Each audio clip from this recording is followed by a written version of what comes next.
I am so glad we're talking about men weaponizing food in household. And this is one of the main reasons I'm so glad I will never have to have a man in my house. Because men feel entitled to the food of the house and will exhibit a level of control over it that can become so extreme in nature that even other people within the household will starve at the expense of men having more food in the house. For example, everybody may get 2 pieces of chicken, but suddenly your father or your older brother is getting 4 pieces each. And these people might not even eat all this food, or they force themselves to eat all this food in an effort to exert some type of dominance or control over the food source in all. And if ever you raise your voice to say, hey, some of us also need to eat, suddenly the providing is thrown back in your face. And this man might not have even bought this food. Typically, it's the women of the household buying the groceries. And in the modern day and age, it's also their money being used to do it.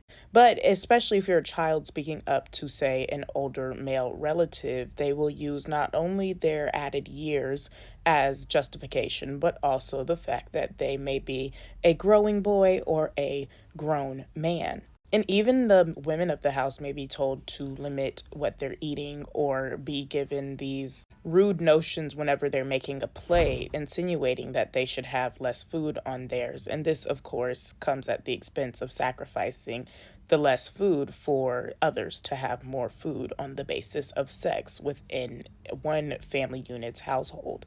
And it goes beyond even just at the dinner table. Even if you bring food home for yourself, these same men will eat your food.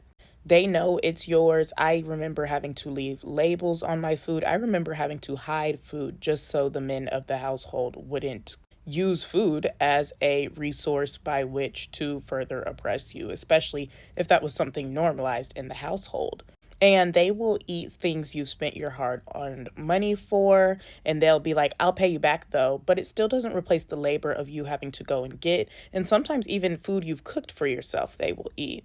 And this is why it's important to teach your sons how to cook for themselves so they don't automatically become a nuisance and a pest wherever they go, and also become a heightened abuser because of how they view food, especially through the lens of the fact that they cannot prepare their own. Living amongst men, you really get to see how they are and their selfishness and what aspects of life will bring it up. It's important to make sure you have a selfless partner, especially when that partner is a man, especially if you are trying to raise a family with him, because he will starve you and your children out as long as it means his belly is full.